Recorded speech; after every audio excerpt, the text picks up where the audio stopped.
Victory in defeat, कि पराजय में भी विजय, यानी कि हार में भी जीत। तो आज का जो एडिटोरियल है इसमें बात की गई है अमेरिका के चुनावों से संबंधित। तो इस एडिटोरियल में जो बात की गई ना, वो बात की गई है अमेरिका के चुनाव से संबंधित। तो पढ़ते हैं, समझते हैं कि क्या एडिटोरियल कहना चाह रहा है। कि डेस्पाइट ए फेवरेबल ओपिनियन, डेस्पाइट मतलब के बावजूद, ए फेवरेबल ओपिनियन मतलब पक्ष में जो है विचार दिए गए, of his agenda, Bernie Sanders. तो बर्नी सैंडर्स कौन है? ये बर्नी सैंडर्स हैं अभी हाल ही में जो अमेरिका में चुनाव होने वाले हैं ना, तो उन एक उम्मीदवार हैं ये राष्ट्रपति के। तो उन्होंने जो है अपने एजेंडा में, अपनी ये जो एजेंडा था उनका, उसमें यानी कि जो भी उनका पॉलिटिकल एजेंडा था, जो भी राजनीतिक बातें उन्होंने रखी, तो जो राजनीतिक बातें उन्होंने रखी, जो एजेंडा उन्होंने रखा, उसके पक्ष में जो है काफ़ी सारे लोग थे, है ना, काफ़ी सारा फेवर उन्हें मिला, काफ़ी समर्थन उन्हें मिला। इसके बावजूद भी कुडंट ओवरकम जोई बाइडेन। ये जोई बाइडेन जो है ये एक दूसरे व्यक्ति हैं, ये भी राष्ट्रपति के पद के लिए जो है खड़े हुए हैं, मैदान में हैं ये भी। तो बर्नी सैंडर्स का जो एजेंडा था, जो बातें थी उन्होंने जो भी रखी अपने चुनावी एजेंडा में, उन बातों को एक तरीके से लोगों का ओपिनियन भी मिला, समर्थन भी मिला, लेकिन इनके बावजूद भी वे जोई बाइडेन से आगे नहीं निकल सके। ओवरकम का मतलब होता है एक तरह से किसी को डिफीट कर देना, है ना, पार पा जाना या किसी के आगे निकल जाना, लेकिन वे जोई बाइडेन जो है उनसे न जीत सके। ये इस तरह से एडिटोरियल जो है कुछ कहना चाह रहा है। आगे देखते हैं क्या एडिटोरियल और बात करता है। कि Bernie Sanders withdrawal from the race, कि बर्नी सैंडर का एक तरीके से वापस आ जाना या पीछे हो जाना इस रेस से, for the presidential nominee for democratic party. तो ये देखो किस पार्टी से हैं ये बर्नी सैंडर्स जो हैं, ये हैं डेमोक्रेटिक पार्टी से।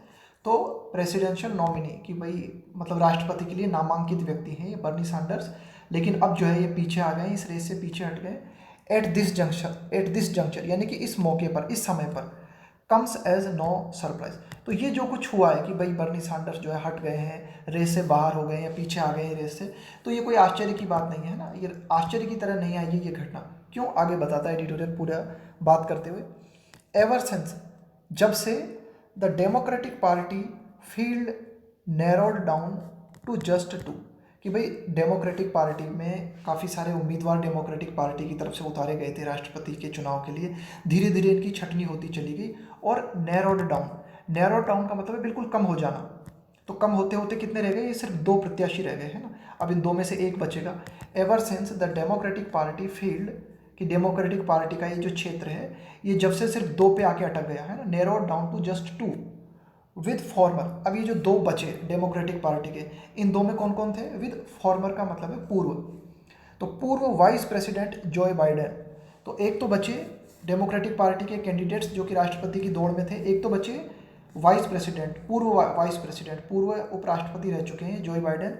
बीइंग एंडोर्स्ड का मतलब है किसी का समर्थन किया जाना, being endorsed as the overwhelming का मतलब एक तरीके से जबरदस्त favourite of the party establishment का यहाँ पे मतलब है कि भाई ये डेमोक्रेटिक पार्टी से जुड़े हुए जो भी लोग हैं ना, उन्होंने ज़बरदस्त तरीके से जो है समर्थन किया। किनका? ये जो जोई बाइडेन है इनका। इसके अलावा दूसरे कैंडिडेट कौन है? ये मिस्टर सैंडर्स हैं। फाउंड द गोइंग टफ, अभी जो लिखा हुआ है ना गोइंग टफ का मतलब है जैसे मैं कहूँ यार गोइंग टफ होती जा रही है, मतलब एक तरीके से जीवन चल पाना मुश्किल होता जा रहा है। तो एक तरीके से ये जो दौड़ में बने हुए थे ना मिस्टर सैंडर्स, इनका टिके रह पाना मतलब काफ़ी मुश्किल हो गया। तो 2 बातें हमें यहाँ में देखने को मिली कि भाई ये डेमोक्रेटिक पार्टी में काफ़ी सारे उम्मीदवार थे राष्ट्रपति के चुनाव के लिए, धीरे धीरे कम होते गए, 2 बचे, 2 में एक तो थे जोई बाइडेन और दूसरे थे mister Sanders.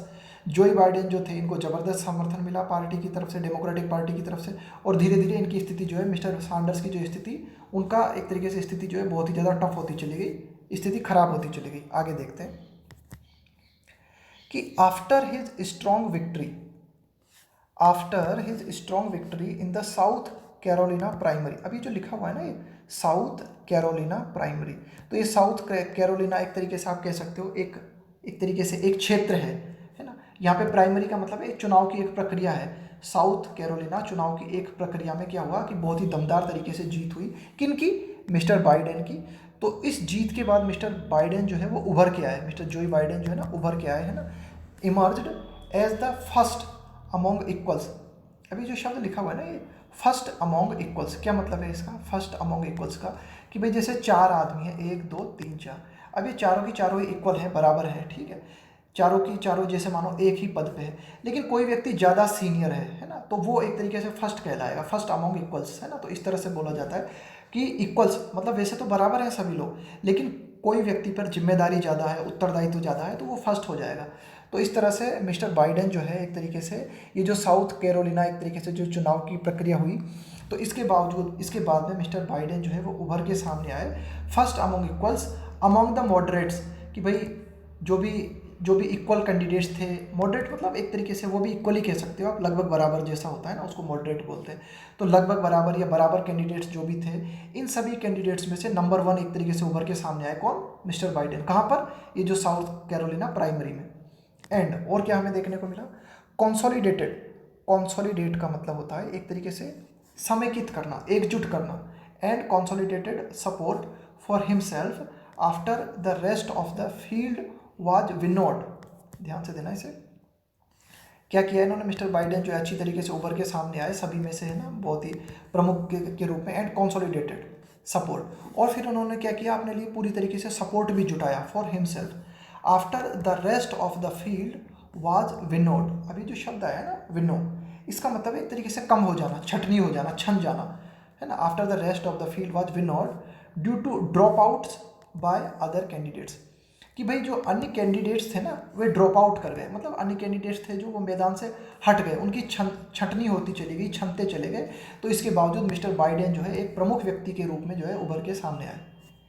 In direct contest after his triumph in Nevada Caucasus. अब देखो जैसे पहले आया था साउथ कैरोलिना प्राइमरी, ये पूरे की पूरे क्या एक प्रक्रियाएं होती हैं अमेरिका में, है ना, चुनाव की प्रक्रियाएं, जैसे ये साउथ कैरोलिना प्राइमरी। अब देखो ये भी एक प्रक्रिया है, कौन सी, नेवाडा कॉकेसस, है ना, नेवाडा कॉकेसस, है ना, एक प्रक्रिया है, ये भी नेवाडा कॉकेसस बोला जाता है इसे, है ना। तो इन डायरेक्ट कॉन्टेस्ट, तो जो सीधा मुकाबला हुआ, है ना, और उस मुकाबले में आफ्टर हिज ट्रिम्प, यानी कि नेवाडा ये जो कॉकेसस था, है ना, इसमें जो है दमदार तरीके से जीत दर्ज करने के बाद में mister Sanders didn't fare too well, कि मिस्टर सैंडर्स जो है ये नेवाडा कॉकेसस जो हुआ था ना, इसमें तो इन्होंने अच्छी जीत दर्ज की, लेकिन इसके बावजूद इसके बाद में इन्होंने अच्छा प्रदर्शन नहीं किया। डिडंट फेयर टू वेल, ये जो लिखा हुआ है ना फेयर टू वेल, इसका मतलब है कोई ज़्यादा अच्छा प्रदर्शन नहीं किया मिस्टर सैंडर्स ने। नेवाडा ये जो चुनावी प्रक्रिया थी, इस नेवाडा में तो इन्होंने जीत दर्ज की, लेकिन इसके बाद में इन्होंने अच्छा प्रदर्शन नहीं किया। एंड मिस्टर बाइडेन, और मिस्टर बाइडेन जो है emerged as the presumptive nominee. Presumptive जो लिखा हुआ है ना, इस प्रिजम्पटिव को शुद्ध हिंदी में हम बोलेंगे प्रकल्पित, मतलब मान लिया गया कि भाई मिस्टर सैंडर्स जो थे, ठीक है, नेवाडा में ये जो चुनावी प्रक्रियाएं हुई वहाँ पे इन्होंने जीत दर्ज की, लेकिन उसके बाद में इन्होंने अच्छा प्रदर्शन नहीं किया, तो लगभग लोगों को लगने लगा फिर, है ना, प्रिजम्पटिव नॉमिनी, नॉमिनी मतलब एक तरीके से नामांकित व्यक्ति, तो लगभग तय हो गया, लोगों ने अनुमान लगा लिया कि नहीं साहब ये जो मिस्टर जोई बाइडेन है ना यही रहेंगे राष्ट्रपति के कैंडिडेट। तो इस प्रकार से जो है मिस्टर बाइडेन एक लोगों की सोच में जो है उभर के सामने आए कि यही रहेंगे एक तरीके से आगे आने वाले समय में राष्ट्रपति के उम्मीदवार। आगे देखते हैं कि विथ द कोविड-19 pandemic relegating the democratic contest. अब देखो ये जो रेलीगेट शब्द है ना, इस रेलीगेट का मतलब क्या होता है, एक तरीके से नीचे कर देना, है ना, महत्व को कम कर देना, वरीयता को कम कर देना।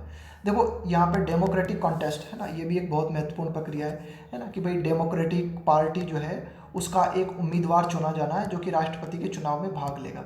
लेकिन अब ये जो पेंडेमिक आई ना, कोरोना वायरस गया, कोरोना वायरस का जो प्रकोप अमेरिका में फैला, तो कोरोना वायरस प्रमुखता पे चला गया और बाकी जो चीज़ें हैं वो दूसरे या तीसरे नंबर पे चली गई। तो यही एडिटोरियल कहना चाह रहा है कि कोरोना वायरस में और डेमोक्रेटिक कॉन्टेस्ट ये जो चल रहा था ना, तो ये लोगों का ध्यान जो है पेंडेमिक की ओर चला गया, और ये जो डेमोक्रेटिक कॉन्टेस्ट जो चल रहा था, यानी कि राष्ट्रपति के पद के लिए जो व्यक्ति का चुनाव किया जाना था ना डेमोक्रेटिक कॉन्टेस्ट, डेमोक्रेटिक पार्टी के द्वारा, तो ये इसका महत्व थोड़ा कम हो गया। तो यही एडिटोरियल कहना है, रेलीगेट करने का मतलब है किसी का वरीयता को कम कर देना ना, किसी को नीचे कर देना।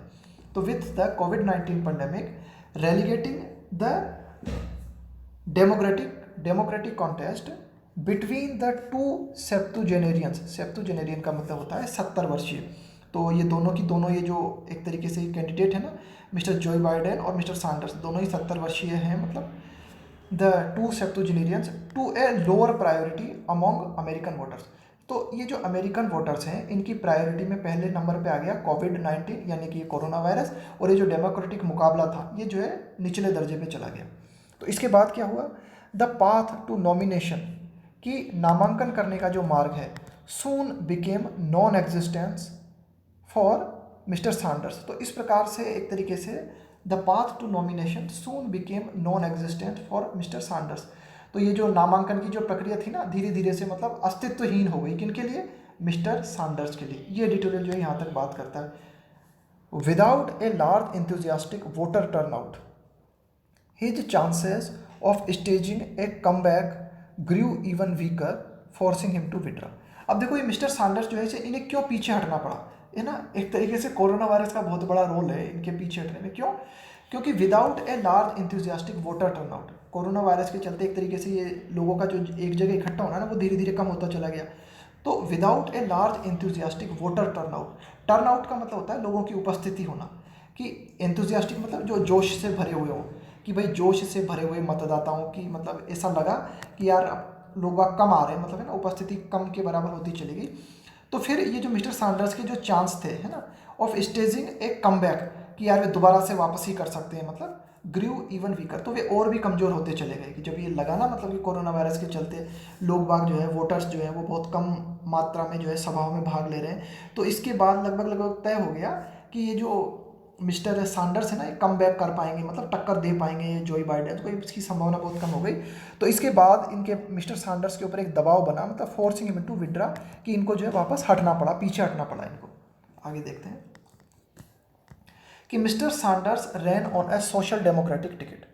मिस्टर सैंडर्स रैन, तो ये जो मिस्टर सैंडर्स थे, है ना, इन्होंने चलाया, मतलब एक तरीके से अपना अभियान जो चलाया ना इन्होंने, तो इनका अभियान जो था एक तरीके से हम कह सकते हैं कि एक तरीके से डेमोक्रेटिक पार्टी में सोशल डेमोक्रेट के रूप में उभर के सामने आए। यानी कि कुछ एक तरीके से काफ़ी हद तक इन्होंने जो है समाजवाद का समर्थन किया। प्रॉमिसिंग, क्या क्या इन्होंने वादे किए? A universal and single pair health care, कि भाई सभी को एक समान स्वास्थ्य की सुविधाएं उपलब्ध कराई जाएंगी ना। काफ़ी हद तक इन्होंने जो है एक तरीके से समाजवादी विचारधारा को जो है प्राथमिकता देने की कोशिश की। और क्या बातें इन्होंने कही मिस्टर सैंडर्स ने? फ्री कॉलेज एजुकेशन, कि भाई सभी लोगों को कॉलेज एजुकेशन जो है वो मुफ्त उपलब्ध कराई जाए।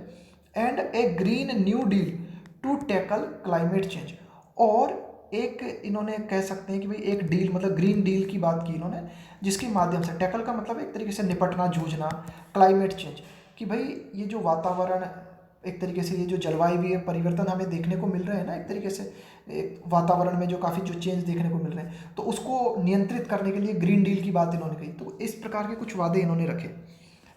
ए life long independent before he entered the democratic primaries in 2000। ये डेमोक्रेटिक प्राइमरी लिखा हुआ है ना, तो डेमोक्रेटिक प्राइमरी का मतलब है एक चुनाव की प्रक्रिया है ये, डेमोक्रेटिक प्राइमरी, है ना। इस चुनाव की प्रक्रिया के बाद में ये तय होगा कि भाई डेमोक्रेटिक पार्टी का कौन उम्मीदवार राष्ट्रपति की दौड़ में खड़ा होगा। तो ए लाइफ लॉन्ग इंडिपेंडेंट, तो ये जो व्यक्ति है मिस्टर सैंडर्स, ये अपने पूरे जीवन जो है बिल्कुल स्वतंत्र व्यक्ति थे एक तरीके से। बिफोर, कब तक? Before he entered the democratic primaries in 2016, कि 2016 में डेमोक्रेटिक ये जो चुनाव होते हैं ना उनमें इन्होंने भाग लिया, उसके पहले तक ये एकदम स्वतंत्र व्यक्ति थे ये।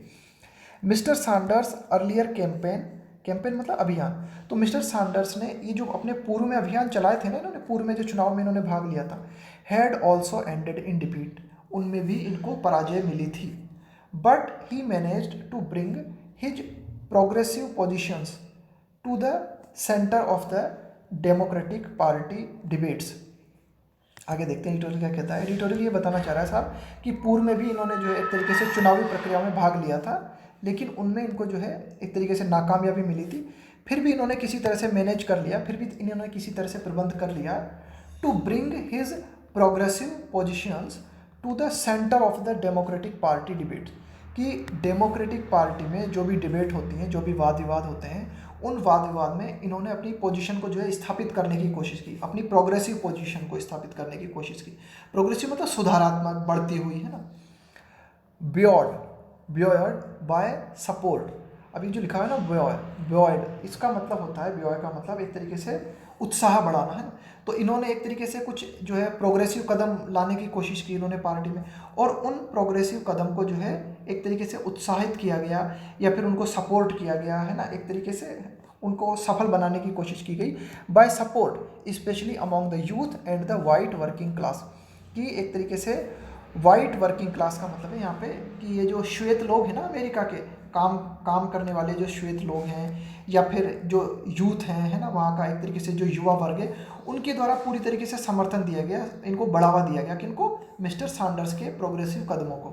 इसके बाद क्या हुआ कि बाय 2020 तक हमें क्या देखने को मिला, आफ्टर प्रोग्रेसिव्स वॉन ए, आफ्टर प्रोग्रेसिव, देखो यहाँ पे जो प्रोग्रेसिव लिखा हुआ है ना, ये क्या है, एक तरीके से जो डेमोक्रेटिक पार्टी है ना अमेरिका में, इसी में एक कह सकते हो आप एक राजनीतिक संगठन का नाम है प्रोग्रेसिव डेमोक्रेट ऑफ अमेरिका। समझ गए ना, प्रोग्रेसिव डेमोक्रेट ऑफ अमेरिका।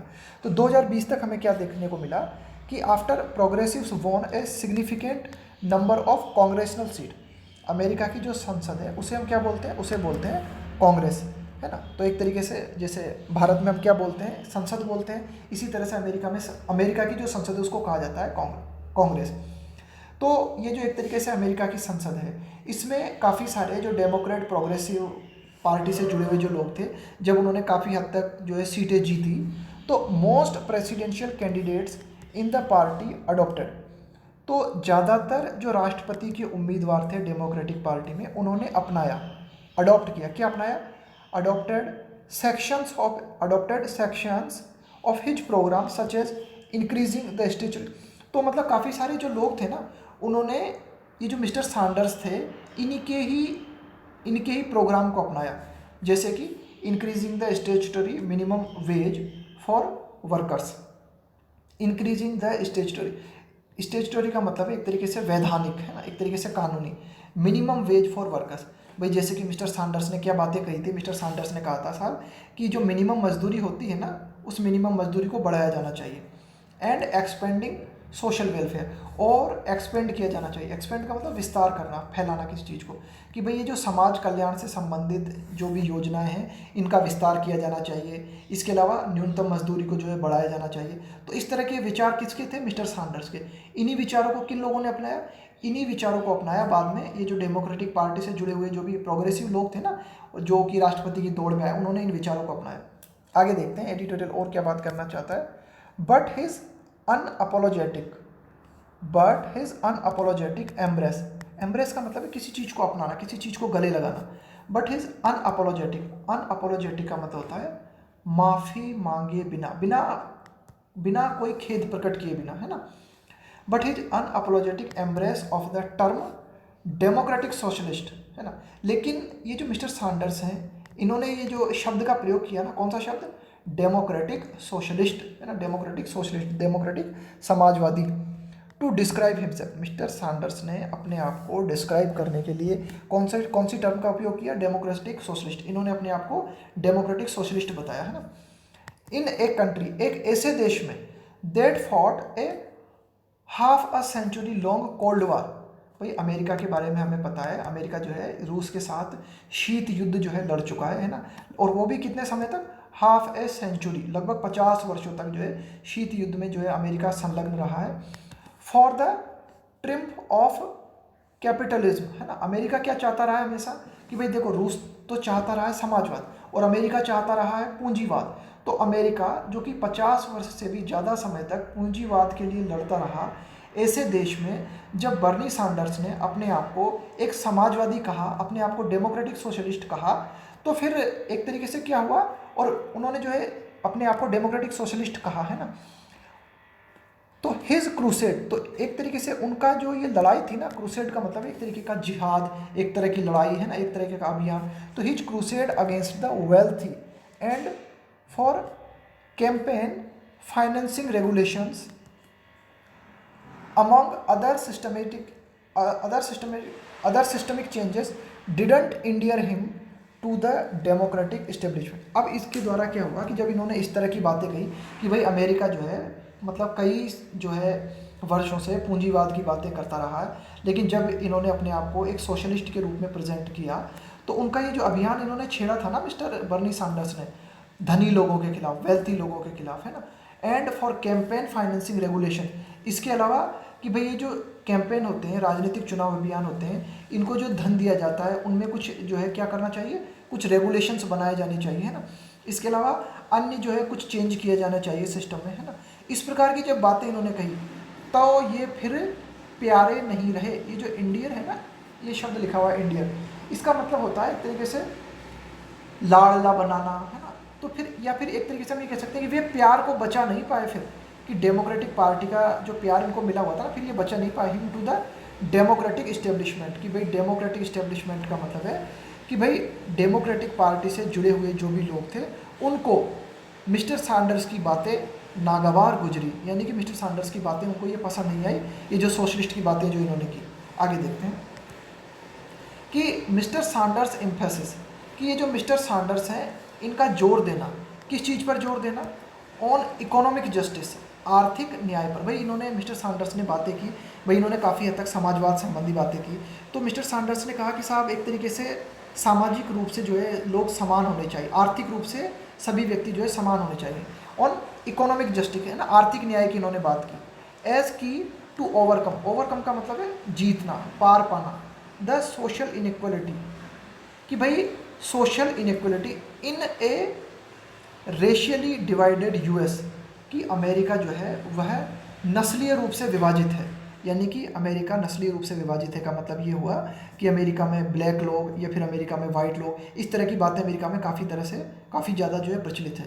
तो जब मिस्टर सैंडर्स ने एम्फेसिस दिया, जोर दिया किस चीज़ पर, आर्थिक न्याय पर जोर दिया, कि उन्होंने कहा कि साहब अगर ये जो सामाजिक असमानता है, इस सामाजिक असमानता पर हमें काबू पाना है, इस पर पार पाना है, तो आर्थिक न्याय हमें लाना, आर्थिक रूप से आर्थिक न्याय हमें लाना होगा, है ना।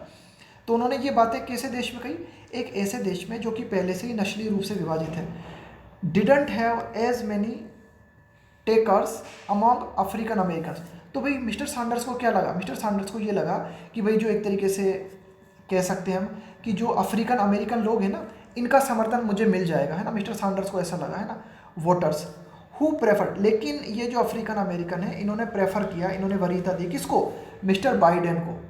क्यों दी इन्होंने मिस्टर बाइडेन को प्राथमिकता, सेफर, है ना, इनको लगा, ये जो अफ्रीकन अमेरिकन है इनको लगा कि मिस्टर बाइडेन के साथ ज़्यादा ठीक रहेगा। कैंडिडेटशिप का मतलब है एक तरीके से उपयुक्तता, है ना, कि चुनाव के रूप में अगर कैंडिडेट को चुनना था तो अफ्रीकन अमेरिकन ने मिस्टर सैंडर्स की बजाय मिस्टर बाइडेन को प्राथमिकता दी। क्यों, due to his identification with Barack Obama's presidency. क्यों, क्योंकि ये मिस्टर जोए बाइडेन जो है ये एक तरीके से हम कह सकते हैं कि मिस्टर बराक ओबामा के साथ जुड़े हुए हैं। क्यों, in which he served as vice president, कि भाई मिस्टर बराक ओबामा के राष्ट्रपति काल में ये जो मिस्टर जोए बाइडेन हैं इन्होंने उपराष्ट्रपति के रूप में काम किया था। तो एक तरीके से अफ्रीकन अमेरिकन या फिर हम कह सकते हैं कि एक तरीके से जो ब्लैक अमेरिकन है उनको लगा कि साहब जोए बाइडेन के साथ जाना जो है ज़्यादा ठीक रहेगा बजाय मिस्टर सैंडर्स के। आगे देखते हैं एडिटोरियल और क्या बात करता है कि mister Sanders will be remembered for bringing, कि मिस्टर सैंडर्स को याद किया जाएगा, will be remembered for bringing to the forefront. Forefront का मतलब है बिल्कुल आगे लेके आना, है ना, बिल्कुल आगे के मोर्चे पर लेके आना, आइडियाज़ ऑफ सोशल वेलफेयर, कि भाई ये जो सामाजिक कल्याण से जुड़े हुए जो विचार हैं इन विचारों को मिस्टर सैंडर्स आगे लेके आए और इस बात के लिए उन्हें याद किया जाएगा। और कौन सी बातें हैं जिनके लिए मिस्टर सैंडर्स को याद किया जाएगा, कलेक्टिव एक्शन, कलेक्टिव का एक्शन का मतलब एक तरीके से सामूहिक प्रयास, and liberal internationalism. Liberal internationalism का मतलब है कि भाई ये जो एक देश से दूसरे देश के बीच में जो एक तरीके से संबंध है ना, ये संबंध जो है बिल्कुल ढीले होने चाहिए। मतलब एक तरीके से ऐसा ना हो कि कोई एक देश दूसरे देश को दबा रहा है, अपनी फोर्स का प्रयोग कर रहा है ना, इस तरह की बातें इन्होंने कही कि साहब एक तरीके से उदारवाद का रवैया अपनाया जाना चाहिए अंतर्राष्ट्रीय स्तर पर। That had been relegated, relegate है ना, पहले भी आया है ये शब्द हमारे एडिटोरियल में। इस रेलीगेट शब्द का मैंने बताया आपको, नीचे कर देना, है ना, एक तरीके से किसी की वरीयता को, किसी के महत्व को कम कर देना। Relegated by the neoliberal neo conservative duopoly. अब देखो, that had formerly established itself in the US since the 1980। अब समझना कि 1980 से, सिंस द 1980 से अमेरिका में डियोपोली चल रही थी। एक तो होती है मोनोपोली, मोनोपोली का मतलब है एक व्यक्ति या एक कंपनी है उसी का वर्चस्व है, उसको बोलेंगे मोनोपोली। दो राजनीतिक संगठन या फिर दो कंपनी है ना, दो राजनीतिक पार्टी, उनका वर्चस्व बना हुआ है तो उसको बोल देंगे डिओपोली। तो एक तरीके से ये जो नियो लिबरल है या फिर नियो कंजर्वेटिव, अब देखो जैसे ये नियो कंजर्वेटिव है, कौन है नियो कंजर्वेटिव, क्या इनकी विचारधारा है? ये जो नियो कंजर्वेटिव लोग हैं इनका क्या मानना है? इनका मानना है साहब ये बहुत ही रूढ़िवादी है, कंजर्वेटिव है ना। नियो कंजर्वेटिव का मतलब है कि भाई इनका ये मानना है कि जैसे अमेरिका है तो अमेरिका को अन्य जो दूसरे देश है ना, उन अन्य दूसरे देशों की राजनीति में एक तरीके से ताकत का इस्तेमाल करना चाहिए, है ना। अमेरिका को अपना काम निकालने के लिए अन्य जो देश हैं उनको दबाना चाहिए या अमेरिका को अपनी ताकत का इस्तेमाल करना चाहिए। जबकि बर्नी सैंडर्स का क्या मानना था? बर्नी सैंडर्स का कहना था साहब कि एक तरीके से क्या होना चाहिए, लिबरल इंटरनेशनलिज्म होना चाहिए, है ना साहब, एक तरीके से उदारवाद होना चाहिए, है ना। हमें जो है बातचीत के माध्यम से समाधान निकालने की कोशिश करनी चाहिए। तो एक तरीके से जो मिस्टर बर्नी सैंडर्स थे ये शांति के पक्षधर थे, और ये जो एक तरीके से नियो लिबरल हैं या फिर ये जो नियो कंजर्वेटिव है, ये क्या चाहते हैं? ये चाहते हैं कि अमेरिका जो है अन्य देशों में हस्तक्षेप करे, अन्य देशों में अपनी ताकत का इस्तेमाल करे और अपना काम निकाले। तो इन नियो लिबरल और ये जो नियो कंजर्वेटिव थे इन्हीं का वर्चस्व बना हुआ था अमेरिका में, कब से? 1980 से, है ना। तो ये एडिटोरियल थे कि साहब ये जो लिबरल इंटरनेशनलिज्म है, यानी कि एक तरीके से ये जो उदारवाद की जो भावना है इसको हटा दिया गया था, है ना, रेलीगेटेड, इसको हटा दिया गया था। किन लोगों द्वारा? नियो लिबरल द्वारा और नियो कंजर्वेटिव लोगों के द्वारा 1980 से, और इन्हीं की डिओपोली चल रही थी। आगे देखते हैं एडिटोरियल क्या कहता है। He might have lost the battle, कि ठीक है साहब ये बात हम मानने में आती है कि वे भले ही युद्ध हार गए हों। मिस्टर ये जो सैंडर्स हैं, हमारे जो मिस्टर बर्नी सैंडर्स हैं, एक तरीके से he might have lost the battle, कि ये भले ही एक तरीके से युद्ध हार गए हों, यानी कि ये एक तरीके से ठीक है कि मिस्टर जो बाइडेन जो है चुने जाएंगे एक तरीके से राष्ट्रपति के प्रत्याशी के रूप में डेमोक्रेटिक पार्टी की ओर से। तो एक तरीके से हम कह सकते हैं कि भले ही ये जो मिस्टर सैंडर्स है ये मैदान हार गए हों, but the war for a progressive America, लेकिन एक जो युद्ध की जो शुरुआत की इन्होंने मिस्टर बर्नी सैंडर्स ने, एक तरीके से प्रोग्रेसिव अमेरिका की जो शुरुआत की, विल नाउ बी वेज्ड। अभी जो शब्द आया ना वेज्ड का एक तरीके से यहाँ पे समझ लो कि भाई जो इस युद्ध की जो शुरुआत की ना, इस युद्ध को जारी रखा जाएगा या इस युद्ध की कमान जो है हाथ में ले ली जाएगी। किन लोगों के द्वारा? By activist inspired by his legacy. Legacy का मतलब होता है विरासत, है ना। लीगेसी का मतलब है विरासत, कि भाई मिस्टर बर्नी सैंडर्स की जो विरासत को जो संभालेंगे, यानी कि मिस्टर बर्नी सैंडर्स की विचारधारा को जो लोग फॉलो करेंगे, उनसे जो इंस्पायर हैं, उनसे जो प्रेरित हैं, वे अब इस कमान को हाथ में लेंगे और इस युद्ध को आगे ले जाएंगे और अमेरिका को जो है एक तरीके से आगे ले जाने की कोशिश करेंगे। ये एडिटोरियल जो है फाइनली बात करता है। तो ये था हमारा आज का एडिटोरियल।